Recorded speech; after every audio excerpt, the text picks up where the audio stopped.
Mohanavani Telugu podcast శ్రోతలకు నమస్కారం.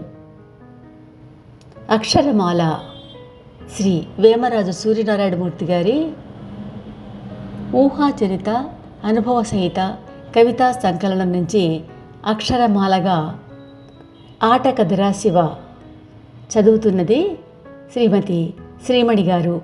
జననం మరణం మధ్యదే జీవితం. ఆస్తులు అంతస్తులు మంచి చెడుల మధ్య సంగ్రామం.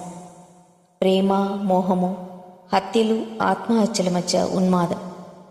ఏదో చేయాలని ఏదీ చేయలేకపోవడం. ఆశ అత్యాశ నిరాశల మధ్య జీవన పోరాటం.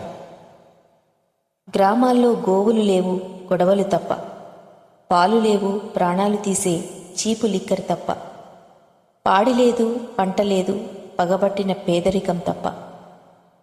పేదవాడు పోతే శవం, మధ్యతరగతివాడు పోతే మృతదేహం. ఉన్నత వర్గమైతే భౌతిక కాయం, అగ్రతులైతే పార్థివదేహం. కట్టెల కాలే ఈ కట్టెకు ఇంత వ్యత్యాసమా చావులో కూడా? ఇంత చిన్న జీవితం ఇచ్చి ఎన్నెన్నో బాధ్యతలనిచ్చి సంసార సాగర జగన్నాటకాన పాత్రలు పోషించా పంజరాన చిలకలా చేసి ఆడించుచుంటివా శివా? పునర్జన్మరహితమైన కైవల్య పదం ఎన్నటికో కదా. వినోదం చాలు శివ, ఆట చాలించి అలసిన బ్రతుకులకు పంజరం తలుపులు తెరవవయ్యా శివ. కర్మఫలం పండనిదే పండు రాలేనా? వచ్చే వారం ఇదే సమయానికి మరో అక్షరమాలతో మీ ముందుంటాం. లైక్ చేయండి, షేర్ చేయండి. మీ అభిప్రాయం కామెంట్ బాక్స్ ద్వారా తెలియజేయండి. ధన్యవాదాలు.